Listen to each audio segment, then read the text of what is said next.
नमस्कार, आप देख रहे हैं श्रेष्ठ भारत और आपके साथ मैं हूं संजीव चौहान।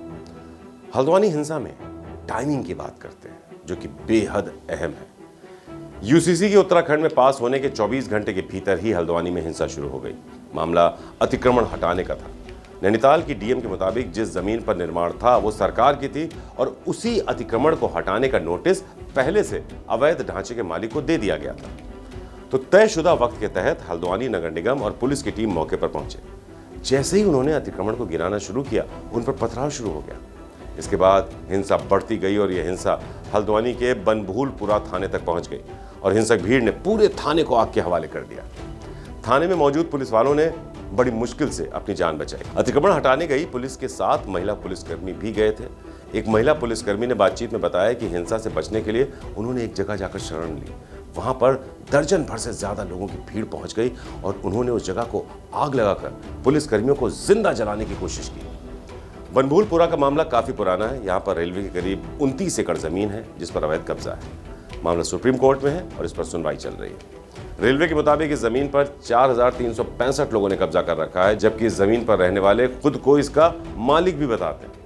बीते 15-20 दिनों से हल्द्वानी के अलग अलग क्षेत्रों में नगर निगम की परिसंपत्तियों से अतिक्रमण हटाने के लिए मुहिम चलाई जा रही थी और इससे पहले हाईकोर्ट के आदेश के बाद अतिक्रमण को हटाने की कार्रवाई की जा रही थी। उत्तराखंड सरकार ने सरकारी जमीन पर अतिक्रमण हटाने के लिए टास्क फोर्स बनाई है जो सरकारी संपत्तियों की मैपिंग कर उस पर कार्रवाई करती है।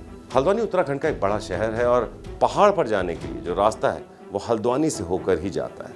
यानी हल्द्वानी प्लेन से ही पहाड़ की चढ़ाई शुरू होती है।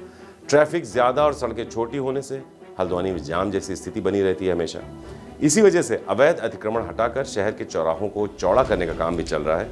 इसके लिए कानून के तहत पूरी प्रक्रिया का पालन करते हुए सभी जगहों पर नोटिस दिए गए और सभी को सुनवाई के मौके दिए गए। सुनवाई समिति के सामने एक एक कर सभी की सुनवाई भी हुई है और समिति ने मामलों का निस्तारण भी किया है। कुछ लोगों ने हाईकोर्ट का दरवाजा भी खटखटाया। जिस संपत्ति पर बुलडोजर चलाने के बाद हिंसा हुई वो एक खाली संपत्ति है जिस पर 2 ढांचे बने हुए हैं। ये ना तो कहीं पर किसी धार्मिक स्थल के तौर पर रजिस्टर्ड है और ना ही मान्यता प्राप्त है। इस ढांचे को कोई मदरसा कहता है, कुछ लोग इसे पूर्व नमाज स्थल भी कहते हैं। तो दस्तावेजों में वैध रूप से इस जगह का कोई अस्तित्व नहीं है। प्रशासन की ओर से इन ढांचों पर नोटिस चस्पा किया गया था जिसमें साफ साफ कहा गया था कि वो खुद ही अतिक्रमण हटा लें। उनसे दस्तावेज पेश करने को कहा गया था और कहा गया था अगर ऐसा ना हुआ तो नगर निगम अतिक्रमण हटाएगा। पुलिस के मुताबिक जो हिंसा हुई वो एक सोची समझी हिंसा थी और इसकी तैयारी कई दिनों से हो रही थी, वरना छतों पर पत्थर कहां से आए। तो खबर यह भी है कि जब बनभूलपुरा थाने का घेराव हुआ तो भीड़ की ओर से थाने पर फायरिंग भी की गई, जिसके बाद पुलिस ने अपने बचाव में हवाई फायरिंग कर दंगाइयों की भीड़ को तितर बितर करने की कोशिश की। इस हिंसा में अब तक 5 लोगों की मौत हो चुकी है। अब इस बात की जांच की जा रही है कि भीड़ की ओर से हुई फायरिंग में इन लोगों की मौत हुई या फिर ये मौतें पुलिस फायरिंग की वजह से हुई। तो कुल मिलाकर बनभूलपुरा अतिक्रमण का मामला लंबे समय से चल रहा है और मामला उत्तराखंड हाई कोर्ट और सुप्रीम कोर्ट तक जा रहा है। यहाँ पर रहने वाले लोग दावा करते हैं कि वो इस जमीन पर रहने के एवज में हाउस टैक्स दे रहे हैं। उनके तमाम सरकारी दस्तावेज हैं इस पते के। हालांकि हिंसा एक ढांचे को तोड़ने की वजह से हुई। पुलिस इस हिंसा में शामिल लोगों की पहचान कर उन पर NSA लगाने की तैयारी कर रही है।